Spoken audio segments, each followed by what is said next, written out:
Hi, and welcome to another edition of On the Spot. My name is Ronnie Wiley. To my left is Miss Basketball herself, April McDivitt Schilling. April, thank you. Welcome to On the Spot. Thank you for having me. You're welcome. Been wanting to have you here a long time, but of course, that commute from California, kind of hard. But you're back here in Indiana. But before we get to where you're at now, let's go backwards a little bit. I shared with you before we got on the air that I moved here in 1987, and I remember people talking about this little girl that knew how to handle the basketball. Do you remember a time when you didn't have a basketball in your hands? Gosh, I really don't. I think I came out of the womb, With a basketball? Yeah, there you go. Dribbling, yes, from as long as I can remember. It was something I've always enjoyed and did. So. Wow. So you playing on the farm with your parents, and did you ever think it would take you this far? You know, from a little girl, I had a dream of playing in the NBA one day. Yeah, I had big height hopes. Nothing wrong with that.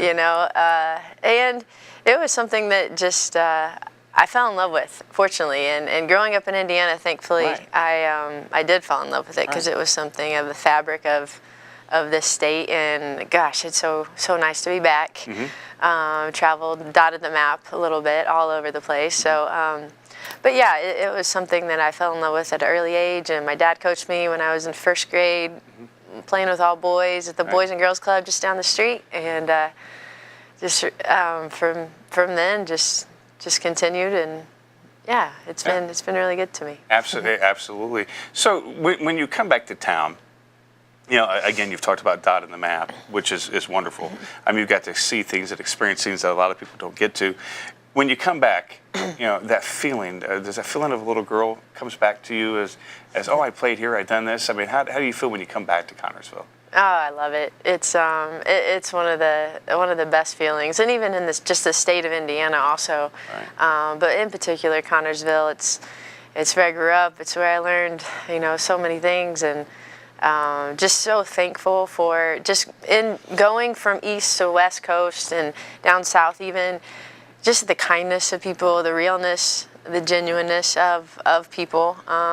It's something I missed when I was away from the Midwest and in Indiana, and just couldn't be more thankful to be back. I think people, when I've interviewed Sean Compton, Rusty Ammerman's been all over the world, when I've interviewed those who have gone out and come back and visit, that's what they say. They say they miss the kindness. I think it gets lost when you're in the midst of it. Mm-hmm. Was that the biggest thing that you noticed when you first ventured out on your own? Was when you were at college, right? Was that one of the first things that you noticed that, wow, I don't have what I have at home? Or were you one of those girls when you were in college, I can't wait to get out of here? Well, I wanted to spread my wings a little bit. Right, sure. I was ready to venture out and see what's out there. And to play at Tennessee, with Pat Summitt was a great experience and a very I would say tough experience learning.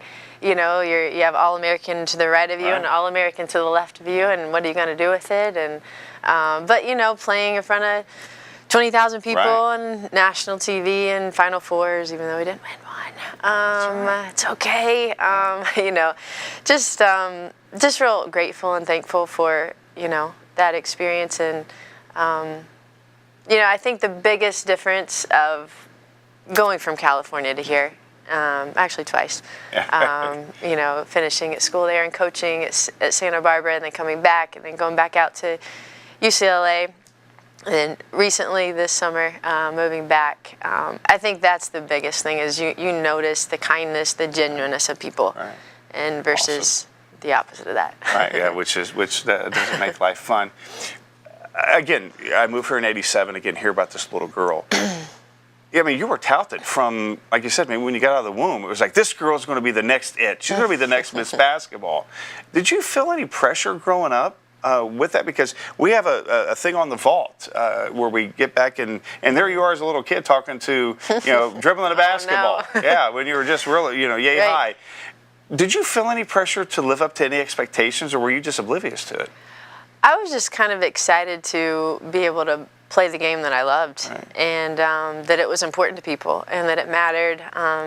I remember even at 3rd grade, I remember getting a poster, getting my little crayons out and said 1999 Miss Basketball. I had it right on my headboard.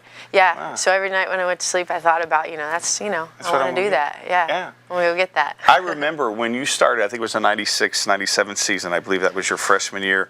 Boom, Connersville was ranked number 1. And we had a good season before, but it was like April McDivitt solidified that. I don't know.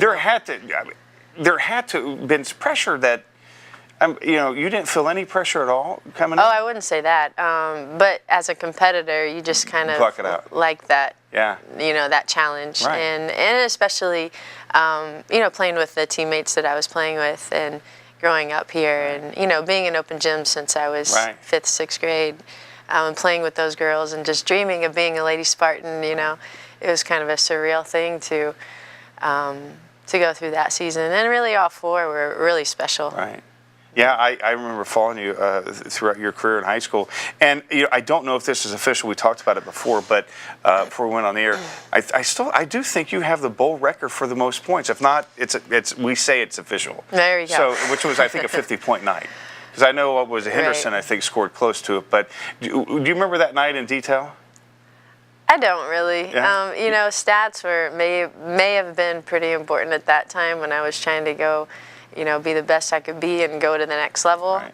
At this point, it all fades. Yeah, right. Yeah. So again, you have your basketball career in Connersville, and you're, again, you still have that dream of 1999 season. You're going to be the Miss Basketball. What was it like when you got that phone call? Because according to that season, there was during that season there was an Evansville girl that was you guys were neck and neck, or New Albany. Knew it was one of them. That you guys were neck and neck. We were. And I think she ended up going to play for that your dumb rival. school that dumb school out east, Connecticut. So again, it was neck and neck. What was it like when you got that phone call? Tell me about it. It was pretty amazing. Probably before being Miss Basketball, as I played on the team, it was, you see the state championship banners in the Spartan Bowl every practice, hanging, boom, boom. And I'm like, gosh, that was the carrot of all carrots, and if Miss Basketball happens, that's great too. But so really when I got in high school, that was the thing. So unfortunately that didn't happen.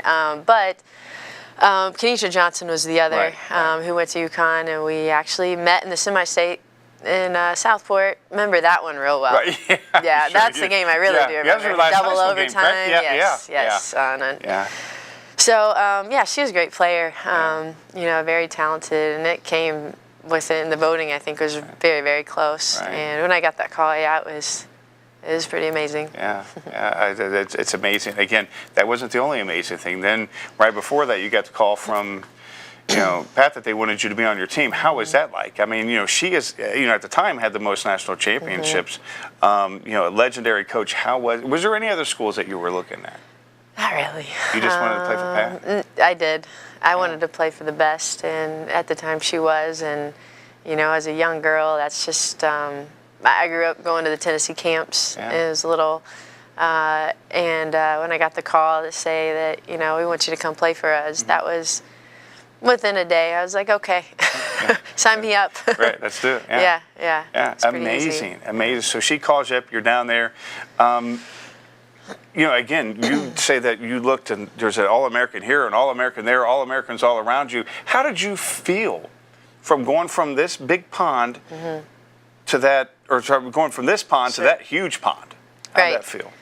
It was, at first it rocked your confidence a little bit. And I think every freshman in that situation was kind of, you go through your growing pains and trying to figure out your role on the team now. You're not the one that they're looking to for everything. You've got very talented people around you, best in the nation, really. And so it was...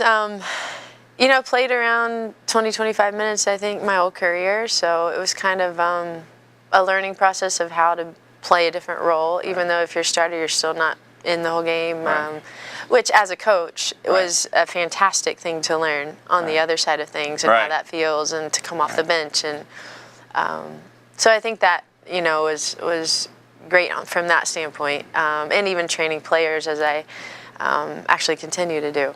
So. Right. Well, yeah, you talk about, of course, you finished your career out in Santa Barbara, and then you stayed and you started coaching. Now, what was your position? Were you the head coach or were you one of the assistants? One of the assistants. Yeah. And right. so now how, again, coaching, there's many players who aren't good at basketball that make excellent coaches. Sure. And so how was the transition to coaching? I transferred after my junior year at Tennessee and went to Santa Barbara and redshirted a year. So I was a lot older than my teammates to begin with when I played my last year. We got beat by UConn on their home court in the Sweet 16. Everybody 3 out of 4 years of my college, right, yes. Yeah. That happened. Won one, right? Yeah. And so I was just kind of a coach position anyways, being a point guard on the floor.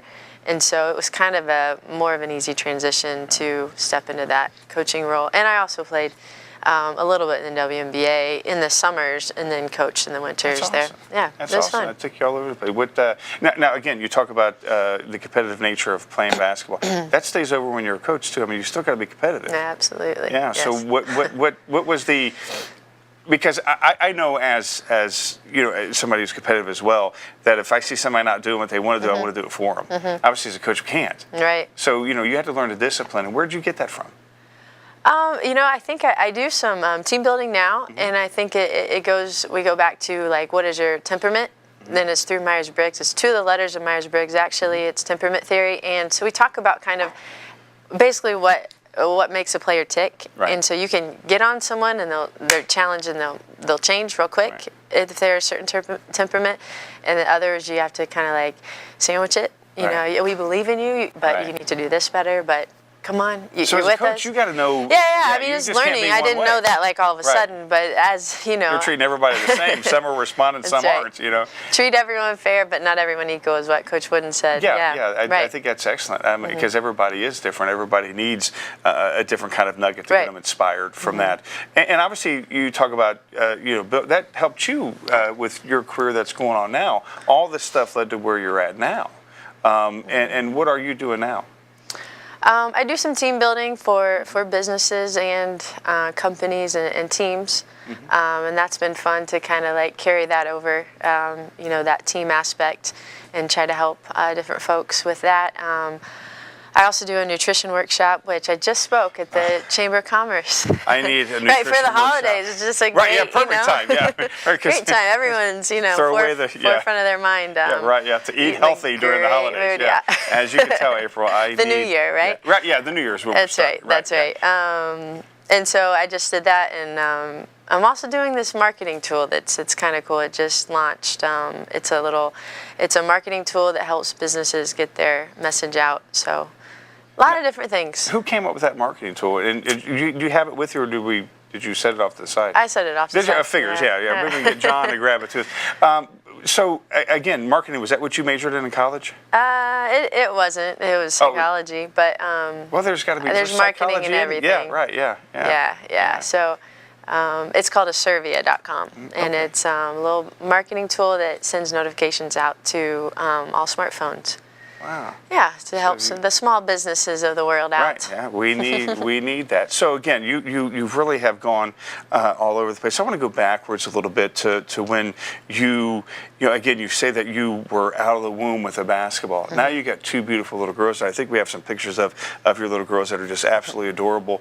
And they're what, 4 and 2? Yes. So they're at that age where they can know how to dribble. There they are. Oh, adorable. Now, what's your little girls' names? Ava's on the left, oldest, 4, and Ava June, and then Callie Dawn is on the right. She's 2.5. Just adorable. They're at that fun age. Are they? Yeah, well, yeah, right, yeah. Yeah, high energy, I know that. I forgot I'm a grandpa, so they're fun when you're a grandpa. When they learn that word, they're fantastic. Best thing I've ever done, hardest thing I've ever done, absolutely, for sure. Absolutely. Until you have grandkids, you'll remember that. Remember, I tell you. So again, are they dribbling? Are they playing? We just had evaluations, and my oldest will tell you she had her basketball evaluation. I'm coaching her upward team. Oh, good. Yes, and she did not come within 2 feet of the basket. Not within 2 feet. Not just didn't make a shot, but not within 2 feet. Oh, so wow. we've got, some time. Yeah, she's got time to grow. No, she's young for it, so she'll get there if she wants to. Oh, that's adorable. That's at the Assembly Hall. Yeah, I was going to say, because your husband Ed is the assistant coach. Yes. With Archie Moore there They're at sporting IU. their red leather jackets. Oh, that's awesome. That is awesome. hip. Wait a minute. Those it looks like the youngest girl has some red ruby shoes on. Yeah. No place like Assembly Hall. Oh, and they dress themselves. So believe me, I have nothing to do with that. Absolutely not. It's over for you if they're dressing themselves at that age. Oh, when they're a teenager, oh, it's over. So again, got a lot to do. Do they seem interested in basketball? Youngest does. Youngest does. And the oldest wants to talk about it. Oh, she'll talk about it. She's a talker, yeah. but well, she can join us. There you go. Hey, maybe. Yeah. Yeah. So again, with mom and dad, around basketball, it's got to naturally set in. But again, you guys you're just not all basketball anymore. I mean, that's still a big part of your life. But again, the marketing, the team building, which inspires people. Mm-hmm. Tell me more about the team building inspired, because that's got to make you feel good to see people be inspired by your story and just by you in general. Well, it was something that really made a huge impact on my life and how I coached and how I tried to coach. I coached at Ron Colley one year, and as I used it with my team, it was something that was really impactful. So to get to be able to share it, and I've done it with Notre Dame and Indiana and a lot of different schools and teams in Valpo and all kinds of different people actually around the UCLA women's. And just to give back what you've been given is just I'm just so grateful to be in a position to do that. And it's just something that can help really anybody that has a team. We did Baldwin and Lyons up in Indianapolis, a Fortune 500 company, and a dentist office, and eye doctorate office. So anyone that has like a team and wants to learn how to communicate better and motivate their employees better, it's a great thing for that.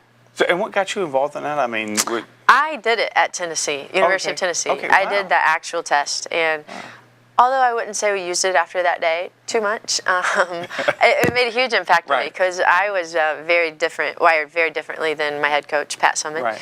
And so it was very impactful for me, understanding how things were going and all that. So. And what makes you tick? Right. I'm sure there was lots of things that excited you. So again, you come back, and it's again such an honor to have you here. But whenever I think of April McDivitt, I do think of you holding that basketball. Do you still have a poster of that somewhere of you with your #1 shirt on, your Indiana All-Star? I'm sure it's somewhere at my mom and dad's house. Oh, I'm sure. Yeah. Which I got to say, that I love going by there grabbing some fresh produce on that. So now, when you talk about nutrition. Obviously it's something that I, really need to work on, is because I don't like this wide angle lens. So when you talk about, is that something you've always had? Because as an athlete, you've got to take care of your body. Sure. Is it something you had all along, or is it something later on as well? That's part of my story. I played 20 pounds heavier than I am today. That's amazing. Played that way with so much muscle. And so I burned all these calories, but just didn't know what to put in my body. So I feel like either people talk about it too much and it becomes an eating disorder, or they don't talk about it at all. They don't give people an understanding of like what you're actually putting in your body. What's a protein? What's a fat? What's a carb? And then how much do you need? When do you need it? Portion size? All that kind of thing. Like I had no clue about. And how did you learn all that? Just by... through actually the company called Advocare, and through Danny and Diane McDaniel. They were the ones who got me involved. Their sons played at Notre Dame football. Wow. And so good friends of ours, and just learning, just kind of, athletes. I worked at Champions Academy for a while, and they're always coming to me, what will give me the edge nutritionally, on the court? What's healthy, what's good? And I never had a good answer for them, so I really researched, okay, what can I feel good about sharing with another high school athlete that would really make a difference and be effective but safe? Right. And so that's how I landed with Advocare. And through the nutritional workshop, it's more of a service of just educating people what the average is. Right. And then, weaving in Advocare products that may or may not help, reach their goals. You talk about the first year coming up, and, it's just right around the corner, and that's when I got to do something. I got to do something nutritionally. But when I think of, and I've lost, at one point, believe it or not, I lost 55 pounds. I was feeling really good. It comes back. get a little lazy. I think the second time around is a little harder for me because I know I wasn't aware of the struggle that I would have the first time. So now I'm aware of, oh my gosh, I got to watch what I eat, and I'm very finicky.